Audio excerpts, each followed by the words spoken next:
하나님 말씀 로마서 12장 3절에서 8절 말씀을 보겠습니다. 내게 주신 은혜로 말미암아 너희 중 각 사람에게 말하노니 마땅히 생각할 그 이상의 생각을 품지 말고 오직 하나님께서 각 사람에게 나눠주신 믿음의 분량대로 지혜롭게 생각하라. 우리가 한 몸에 많은 지체를 가졌으나 모든 지체가 같은 직분을 가진 것이 아니니 이와 같이 우리 많은 사람이 그리스도 안에서 한 몸이 되어 서로 지체가 되었느니라. 우리에게 주신 은혜대로 받은 은사가 각각 다르니 예언이면 믿음의 분수대로, 혹 섬기는 일이면 섬기는 일로, 혹 가르치는 자면 가르치는 일로, 혹 권위하는 자면 권위하는 일로, 구제하는 자는 성실함으로, 다스리는 자는 부지런함으로, 긍휼을 베푸는 자는 즐거움으로 할 것이니라. 아멘. 너희 몸을 하나님이 기뻐하시는 거룩한 산 제물로 드리라 했을 때 우리는 나의 몸을 생각할 수밖에 없죠. 그런데 지금 오늘 우리가 읽은 본문을 보면 이 몸이라는 것은 예수 그리스도가 머리가 되시고 그 몸에, 예수 그리스도의 몸에 지체로서의 몸이에요. 이건 진짜 굉장히 중요한 말씀입니다. 구원에 관심이 있기 때문에 믿음으로 구원을 얻은 자든지 아니면 내가 믿어서 구원을 얻은 자든지 이들은 모두가 다 말씀을 자기 구원 중심으로 생각을 한 겁니다. 이 신학이 유대교라는 거예요. 자기가 부인 안 됐잖아요. 선악과를 먹은 자들은 자기를 부인 못해요. 예수님은 이 세대에 들어오셨는데 이 세상에 속하지 않는 분이 이 세계로 들어오신 거예요. 자기 땅에 오셨는데 자기 백성이 왜 영접하지 않습니까? 나의 몸에 이 예수라는 이 인간이 도움이 될 때는 임금 삼으려 했죠. 그런데 도움이 안 되면 어떻게 합니까? 가차없이 십자가에 못 박으라는 거예요. 가차없이. 나의 몸을 위한 메시아라면 기꺼이 목숨까지 바치겠다라는 것이 베드로였어요. 특히 십자가는 왜 일어났습니까? 내 몸에 도움이 안 되는 거예요. 그런데 교인들이 뭐라고 기도합니까? 주님, 주의 주권을 이 땅에 이루어 주옵소서 라고 기도를 해요. 그러면서 목사들이 이런 소리를 합니다. 주님이 어떻게 하시는지 지켜보자. 비겁하죠. 뭘 지켜봅니까? 지도 한편이면서 죄를 지적을 해야 돼요. 복음은 그 속에서 언제나 핍박을 받게 되어 있어요. 성도는 육을 입고 있기 때문에 이 세상에 속한 자로서 이 세상에 속하지 않는 삶을 살게 되어 있어요. 우리가 이미 성령을 받았기 때문에 육체 가운데 살아야만 십자가의 피가 흘러나오는 몸이 되는 거예요. 그런데 인간이라는 자체는 말씀이 떨어지고 이 세대를 본받지 않는 그 순간이 지나버리면 인간은 곧장 이 세대를 본받는 자로 돌아가게 되어 있어요. 그래야만 십자가 사건이 계속해서 반복되고 그 피를 전가할 수 있기 때문에 그래요. 인간들은 어떤 생각을 꿈꾸는가 하면 주님, 이런 악한 생각을 영원히 안 하게 해주세요. 기도 많이 해봤잖아요. 그게 마귀가 노리는 지점이에요. 뭘 없애자는 겁니까? 십자가를 없애자는 거예요. 그래서 등장한 인간들이 구원파예요. 다락방이라는 겁니다. 구원파들의 등장은 십자가를 철저하게 과거 사건으로 돌리겠다는 거예요. 들어보면 맞는 말을 하거든요. 십자가에서 다 이루었고 완료했고 다 끝났으니까 우리가 믿음으로 구원을 얻는다. 말은 맞는데 맞는 말을 마귀가 잘한다 했죠. 그 말을 주님은 우리에게 어떻게 덮쳐버리냐면 그 완료성이 이런 말씀을 통하여서 오늘 날로 계속해서 말씀하는 현장으로 십자가 사건이 이루어지는 현장으로 삼으신다라는 겁니다. 인간의 본심은 나만 구원 얻으면 된다라는 겁니다. 나만 괜찮으면 돼. 그것이 성립이 안 되는 자리가 이스라엘이에요. 그들이 제사를 드렸거든요. 제사를 드리라는 것은 희생물이 죽고 나 살자는 겁니까? 아니면 희생물이 죽고 나도 죽으라는 겁니까? 율법을 정반대로 해석을 하는 거예요. 이들은 지금 역사를 바라보니까 율법대로 살지 않는 자들을 하나님이 심판하더라는 겁니다. 심판을 하니까 심판을 피할 방법은 내가 율법대로 사는 방식이잖아요. 그래서 그들은 율법을 지키기 위해서 강도만다는 사람을 지나친 거예요. 본래 이스라엘을 만드신 목적이 제사장 나라잖아요. 그리고 하나님이 선하시고 기뻐하시고 온전한 뜻이 무엇이든지 분별이라 되어 있는데 입증하도록 하라는 거예요. 그 성도는 입증하는 자예요. 살아있는 몸을 제물로 드림으로 말미암아 입증하는 자리에 있다라는 겁니다. 행위로 가는 게 아니에요. 입증하는 자리로 우리를 내모신 겁니다. 그 자리가 어디냐? 먼저 교회를 이야기를 해요. 여러분, 하나님의 선하시고 기뻐하시고 온전하신 뜻이 무엇인지 아십니까? 여러분 알고 있죠? 뭐예요? 예수님께서 세례 요한으로부터 물세례 받고 올라오실 때 성령의 비둘기같이 예수님이 임하면서 하늘에서 소리가 났죠. 이는 내 사랑하는 아들이요 내 기뻐하는 자. 물세례 없는 아들은 아들 아니라는 거고, 그리고 인간의 그 죄 속으로 들어오셔서 결국은 불세례를 받으시잖아요. 아버지께로부터 버림을 받는 그분이 바로 하나님이 기뻐하시는 아들입니다.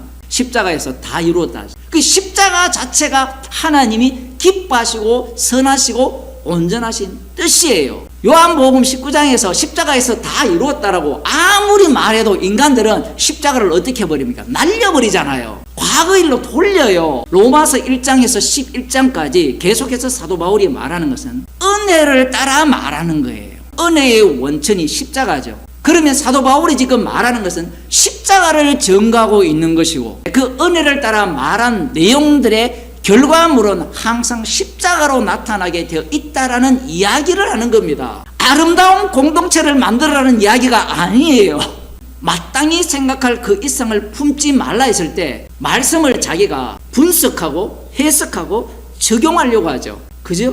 근데 그 사고방식은 변하지가 않습니다. 우리는 이런 생각을 갖거든요. 마땅히 생각할 그 이상을 품지 말라면 성령께서 알게 하실 거다. 이런 인간들이 있어요. 예를 들면 봉사할 때 당신은 교회에서 설거지하는 봉사의 은사를 받았어라고 지명을 해버립니다. 당신은 헌금을 하는 은사를 받았어. 당신은 기도를 하는 은사를 받아서 지명을 해버려요. 그러면 성령을 누가 갖고 놀죠? 목사가 갖고 노는 겁니다. 근데 성경은 절대로 그렇게 말씀하지 않아요. 진짜 애매하게 말씀해버립니다. 왜 애매하게 말씀하느냐? 애매하게 말씀을 해야 죄가 다 튀어나와요. 생각할 그 이상의 생각을 품으면 안 돼요. 뛰어넘는다라는 것은 어떤 의미를 갖느냐면 자기가 대장한다는 겁니다. 대장 안 하고 싶은 인간이 있습니까? 대표적인 경우가 목사들이 개척교회를 하면 자기가 꿈꾸는 교회를 만들기 위해서 하는 거예요. 그런데 뒤에 보면 가르치는 자는 가르치는 일로 끝내라 얘기해요. 이런 말씀들이 정말 어려운 게 뭐냐면 교인들이 목사가 가르치는 일로 끝내기를 원치 않아요. 완전 멀티플레이어가 되기를 원해요. 왜 그런 사태가 발생합니까? 돈만 내놓고 너는 나의 종이 되어라는 거예요. 내가 원하는 목사가 되어라. 내가 원하는 교회를 만들라는 겁니다. 그래서 예수님을 임금으로 삼으려 했던 겁니다. 목사가 성도들을 볼 때도 마찬가지죠. 주님이 주신 모든 은사들이 각각 다른데 저 사람은 왜 교회 오면서 헌금도 안 해? 저 사람은 왜 교회 오면서 봉사도 안 해? 그런 말할 자격자가 안 돼요. 지금 그 이야기를 하고 있거든요. 그런데 이 본문을 볼 때 사람들은 정반대로 봐요. 너희들은 이렇게 해야 된다라고 봐요. 해야 된다. 요구를 한다고요. 요구를. 목사가 설교를 하잖아요. 무슨 착각을 갖고 있는가 하면 제가 전하는 설교를 다 깨닫기를 바라지만 깨닫는다고 자꾸 착각을 해요. 누가 그렇게 가장 잘 착각하는가 하면 진짜 아무것도 모르는 인간들이 그런 착각을 해요. 그런 생각을 갖는 거예요. 왜 저 사람은 이럴까? 말씀 앞에 우리는 책망을 받아야 돼요. 주님이 배치를 한 거잖아요. 주로 인하고 주로 말미암고 주께로 돌아간다 했잖아요. 왜 주로 인하고 주로 말미암고 주께로 돌아간다라고 말씀했습니까? 십자가 지신 분이 주님이라 했죠. 그러면 나와야 되는 게 주님의 긍휼이잖아요. 십자가 사랑이 나오게 하기 위해서 지금 주님이 각각 지체가 많은데 다른 은사를 줘버려요. 다른 직분을 줘버립니다. 목사가 어떤 욕망을 갖고 있는가 하면 나만큼 수준으로 올라오라고 생각을 해요. 그래서 계속 가르쳐 주는 겁니다. 내처럼 올라오라고. 근데 안 돼요 그거. 근데 주님은 절대로 똑같은 인간 안 만들어요. 성령의 일은 철저하게 십자가 사건을 전가하는 이 일이기 때문에 인간이 뭐 보고 듣고 체험하고 이런 것들이 아무 소용이 없습니다. 우리는 어떤 행동을 할 때 나는 이게 죄인입니다. 그러면 형제로 받을 수 있어야 돼요. 주님이 그렇게 하시기 때문에 자기 백성은 반드시 복음과 함께 고난을 받는 자리로 인도합니다. 그 고난은 내가 예상 못한 고난이에요. 이와 같이 우리 많은 사람이 그리스도 안에서 한 몸이 되어 서로 지체가 되었느니라. 왜 주님이 너희 몸을 하나님이 기뻐하시는 산 제물로 드리라 하면서 교회 공동체로 이야기하는지 아시겠어요? 주님이 많은 사람을 한 몸의 지체로 만드는 순간 너희 몸을 하나님이 기뻐하시는 산 제물로 드리라는 이 말씀이 주님의 고난 속으로 집어 밀어 넣어버립니다. 여러분이 연보를 하든 기도를 하든 예배에 나오든 십자가를 자랑하는 봉사가 돼야 되는데 십자가를 자랑하지 않고 이 옳음, 나의 행위가 옳음, 의로움 이것이 나오게 된다면 그것은 본래 주님께서 하시고자 하는 말씀의 취지에서 벗어난 겁니다. 그런데 대부분의 목사들이 이 본문을 보면서 아름다운 공동체, 정말 하나님이 기뻐하시는 공동체가 어때야 되는지 그 생각을 갖고 있다니까요. 말은 십자가 해놓고 내 마음에 안 드니까 나가요. 원래 교회는 네 마음에 드는 교회가 아니라고 지금 로마서 12장에서 말씀하고 있거든요. 내가 말씀을 해석하여서 꿈꾸는 교회상이 깨져야 돼요. 그런데 인간들은 말씀을 보면서 내가 꿈꾸는 교회상이 더 강렬해져요. 주님은 지금 많은 사람을 지체로 불러서 피공로를 증거하기 위해서 불렀는데 인간들은 아름다운 공동체, 아름다운 나라를 아름다운 공동체로 바꿔서 불러버려요. 그러니 십자가가 설 자리가 없어요. 왜냐하면 십자가는 우울하고요. 십자가는 부정적이잖아요. 그 각 직분들이 나와가지고 으쌰 해가지고 잘 돌아가는 것이 좋잖아요. 계속해서 십자가 피가 흘러나오는 사건을 일으키는 모임으로 만든 거예요. 그래서 그 피만 자랑하다가 피 없는 모임이 되면 어떻게 되죠? 사라져야 되죠. 그러니까 교회의 역할을 제대로 하는 겁니다, 그게. 그런데 여기에서 피도 이야기 안 하면서 사라지지 않는 교회라면 그걸 교회라고 할 수 있어요, 없어요? 없죠. 그걸 종교 집단이잖아요, 사이비 집단. 은사주의 운동을 하는 인간들의 문제가 뭐냐면 은혜대로 받은 은사에서 은혜를 빼버립니다. 은혜는 누가 줍니까? 십자가 지신 주님이 성령을 통하여 주시죠. 그러면 받은 은사는 반드시 십자가로 향하게 돼 있어요. 원래 은사의 기능이 그거예요. 성도들을 유익히 하는 것은 하나님의 큰일 십자가뿐입니다. 그 복음 앞에 죄인으로 드러나면서 십자가로 말미암아 감사하게 되는 거예요. 그게 방언이에요. 예언을 해석을 할 때 십자가로 연결되지 않는 예언은 모두가 다 가짜입니다. 과거 선지자들이 예언한 것을 유대인들이 받았을 때 그들은 그것을 피하려고 해요. 피하여서 축복 속으로 들어가려고 해요. 그런데 지금 이 서신서에 나오는 사도행전의 신약 성경에 나오는 예언들은 환난과 핍박이 기다린다고 하니까 사도 바울이 그걸 어떻게 해석합니까? 아니 내 목숨 안 아껴. 해석을 정반대로 하죠. 이 세대에 속하지 않았기 때문에 그래요. 이 세대에 속한 자들은 살기 위해서 사는 거예요. 근데 성경의 예언은 뭐냐면 가다가 죽으라는 이야기예요. 물론 죽을지 안 죽을지는 몰라요. 그걸 인간들이 그렇게 생각을 하는 겁니다. 성경에서 예언은 어떤 내용을 담고 있냐면 모든 것들은 십자가로 완료되기 때문에 예언을 미리 보여줘요.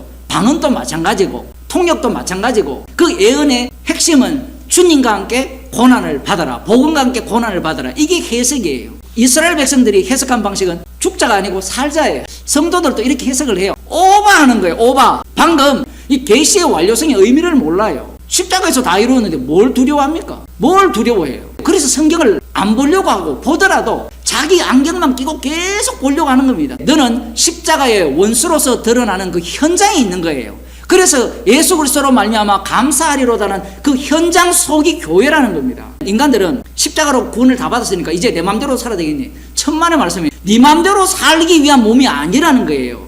너를 산채물로 드리기 위한 몸이라는 겁니다. 그래서 교회 공동체로 집어넣는 거예요. 나 혼자 예수 믿는 거는요, 그건 의미가 없어요. 구약 율법도 마찬가지고 십자가를 전가하는 말씀이니까 얼마나 이 말씀이 엄중하게 들어야 돼요. 그러면 인간들은 또 이렇게 생각할 겁니다. 어차피 섬기는 자는 섬기는 일이 십자가를 전하니까 나 안 섬길래. 성경은 반드시 하라고 돼 있어요. 하지 말라로 돼 있어요. 말씀은. 왜냐하면 인간들이 노림수를 알기 때문에 그래요. 그런 노림수를 용납하지 않습니다. 성경은. 이 성경이 어디로부터 왔습니까? 은혜로 왔죠. 선물이었죠. 십자가에서 왔잖아요. 그 피를 자랑하기 위한 섬김이 되는 거예요. 그래서 섬김으로 말미암아 죄인으로 드러나요. 가르치는 자는 가르치는 일로. 이것도 마찬가지죠. 가르치는 자는 가르치는 일로 끝내라는 거예요. 가르쳤으니까 나를 따르라. 이거 안 된다 이야기입니다, 지금. 근데 인간들은요, 선생이 되려고 하는 인간들이 가득해요. 그 당시에 선생들은 존경을 받았잖아요. 그런데 예수님이 가르쳤는데 어떻게 됐습니까? 가장 먼저 십자가에 달려 돌아가셨죠. 그 가르침의 의미를 몰라요. 그 인간은 가르칠 때 가르치는 일로 절대로 끝나지 않습니다. 자기의 펜을 만들어야 돼요. 그래서 사도 바울이 이야기했잖아요. 내가 십자가 안 졌는데. 그 이야기를 꼭 해야 돼요. 그러면 따르는 사람들이 김이 빠져서 안 따르게 돼 있어요. 바울파, 개바파 얘기가 왜 나옵니까? 바울파라고 하는 순간 나는 바울과 위상이 같아져요. 그래서 가르치는 자는 가르치는 일로 끝내라는 겁니다. 그게 은혜라는 거예요. 책망을 받음으로 빛으로 나오는 현상, 그것이 바로 십자가의 증인이에요. 이 세대를 본받지 않는 겁니다. 그런데 예수님이 가르친 다스림은 섬김이에요. 섬기는 자는 엄청나게 부지런해야 돼요. 그리고 더 중요한 것은 이 앞서서 이끄는 자는 말씀을 이끈다 치면, 예를 들면 말씀을 부지런히 연구해야 돼요. 말씀을 부지런히 연구하지 않으면 자기가 아는 그 말씀 수준에서 자기가 왕노릇하게 돼 있어요. 예수 믿으니까 우리는 평등 관계로 가자 이렇게 주장하는 교인들이 있거든요. 지방교회라든가 이런 사람들. 그 사람들은 뭘 모르느냐 하면 주님은 이 세상의 그 방식을 그대로 갖고 와서 일을 해요. 교회는 다스리는 자가 있어요. 가르치는 자가 있고요. 그런 자들을 통해서 복음을 전하게 하는 겁니다. 지금 우리 몸을 하나님이 기뻐하시는 산 제물로 드리라 했을 때 개인적 이야기가 아니에요. 지금 교회를 이야기하는 거예요. 그럴 때 주님은 이 교회 공동체로 제물로 드려라. 많은 지체를 우리에게 주신 거예요. 그래야만 살아가는 자체가 피만 나오는 거예요. 그러면 긍휼을 베풀음을 받았기 때문에 거기에는 뭐가 나와야 돼요? 긍휼이 나와야 돼요. 그걸 뒤에 보면 사랑이에요. 사랑이 나오는 게 교회예요. 이 사랑을 또 오해해요. 한강 작가처럼 그런 사랑이 아니고 십자가 앞에서 죄인으로 드러나는 십자가 사랑이 나와야 된다는 것이 지금 우리 몸을 하나님이 기뻐하시는 산 제물로 드리는 모습입니다. 이 세대는 각자의 몸을 모아서 자기 자랑과 자기 영광과 자기 힘을 발휘하는 세대지만, 교회라는 것은 십자가 피 외에는 자랑할 것이 없는 자들의 모임입니다. 기도하겠습니다. 하나님 아버지, 주님이 주신 분량대로 예언하고 봉사하고 가르치라고 하셨습니다. 우리를 개별로 내버려 두시지 않고 주의 이름으로 모이게 하셔서 머리 대신 십자가이신 주님만의 십자가의 피 공로만을 만남 속에서 쏟아지게 하심을 감사하는 주의 백성으로 살게 하여 주옵소서.